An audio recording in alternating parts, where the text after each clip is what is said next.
অনেক দিন পরে আপনাদের সাথে খুবই মজার একটা রেসিপি শেয়ার করছি। আশা করছি রেসিপিটা আপনাদের খুবই ভালো লাগবে। তো আজকের রেসিপিটা হচ্ছে ডিম দিয়ে। তো ডিম দিয়ে কিভাবে তৈরি করছি সেটাই আপনাদের সাথে শেয়ার করব। খুবই মজার এবং খুবই সহজ একটা রেসিপি, আর সবাই এটা পছন্দ করবে।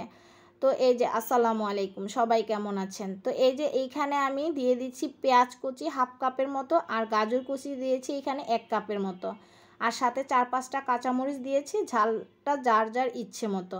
এখানে আমি 8টা ডিম দিয়ে খুবই সুন্দরভাবে এটাকে ফেটে নিচ্ছি। যেহেতু এখানে গাজর আছে, এটাকে একটু ভালো করে ফেটতে হবে। তো এখানে সাথে লবণ ছাড়া আর আমি কিছুই দেইনি। তো এখন আমি এটার সাথে একটু ধনেপাতা দিয়ে দিব। তো ধনেপাতাটা ভালো করে মিশিয়ে তারপরে আমি ডিমটাকে ভেজে নিচ্ছি। তো প্যানে আমি পরিমাণ মতো তেল দিয়েছি। তো তেলটা গরম হয়ে গেছে। তো এখন আমি এই যে ডিমটাকে ভাজা শুরু করছি। তো ডিমটাকে আমি কিভাবে ভাজতেছি আপনারা হয়তো দেখেই বুঝতে পারতেছেন। তো আমি এক সাইড থেকে দিব আর এক সাইড থেকে ডিমটাকে উল্টে নিব। তো এই যে আমি ডিমটা কিভাবে ভাজ করতেছি, আমরা পাটিসাপটা যেভাবে ভাজ করি ঠিক সেইভাবে এটাকে ভাজ করতে হবে। তো আমি যেহেতু এক হাত দিয়ে ভিডিও করছি সেজন্য এটা একটু নষ্ট হয়ে যাচ্ছে, আপনাদেরকে ক্লিয়ারভাবে দেখাতে পারছি না। আপনারা যখন করবেন তখন 2টা স্প্যাচুলার ব্যবহার করবেন। তো ডিমটা অনেক বেশি পুরুত্ব থাকার কারণে এটা উল্টাতে গেলে একটু সমস্যা হয়, 2টা স্প্যাচুলার থাকলে আর সমস্যা হবে না। তো এইখানে আমি এই যে ডিমটাকে সুন্দরভাবে চেপে চেপে ভেজে নিয়েছি। তো এখানে আমি এটাকে 8টা পিস করেছি। তো এখানে আমি মেজারমেন্ট কাপের 1 কাপের মতো পেঁয়াজ দিয়েছি, আর দিয়েছি 4-5টা কাঁচামরিচ, আর দিব আমি স্বাদ মতো লবণ। তো এগুলাকে ভালো করে ভেজে তারপরে এখানে আমি 3 টুকরা দারচিনি দিয়েছি ফ্লেভারের জন্য। আর এখন আমি দিয়ে দিচ্ছি আদা রসুন পেস্ট, আর দিচ্ছি জিরা বাটা। তো এগুলা দিয়ে খুবই সুন্দরভাবে মশলাটাকে ভেজে নিব আমি, সাথে একটু পানি দিয়ে দিচ্ছি। তো মশলাটাকে ভাজা হলে তারপরে আমি এখানে শুকনা গুঁড়া মশলাগুলো অ্যাড করব।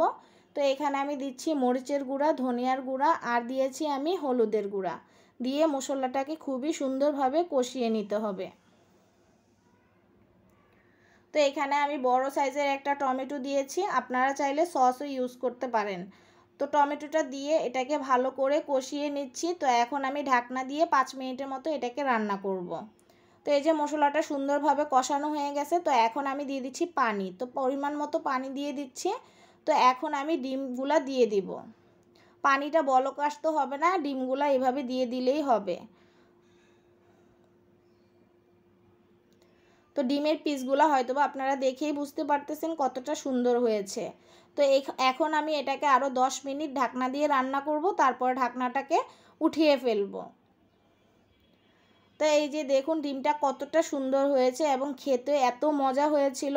তো এখন আমি দিয়ে দিচ্ছি ধনেপাতা। তো ধনেপাতা দিয়ে এটাকে আমি ভালো করে ঝোলের পানিটা শুকিয়ে নিব। তো যারা খেয়েছিল সবাই খুবই প্রশংসা করেছিল। তো এখন আমি একটু সামান্য পরিমাণে চিনি দিচ্ছি ব্যালেন্সের জন্য। তো আশা করছি আজকের রেসিপিটা আপনাদের ভালো লেগেছে। যদি ভালো লাগে অবশ্যই ফ্রেন্ডস অ্যান্ড ফ্যামিলির সাথে শেয়ার করবেন, লাইক করবেন, কমেন্টস করবেন। সবাই ভালো থাকবেন।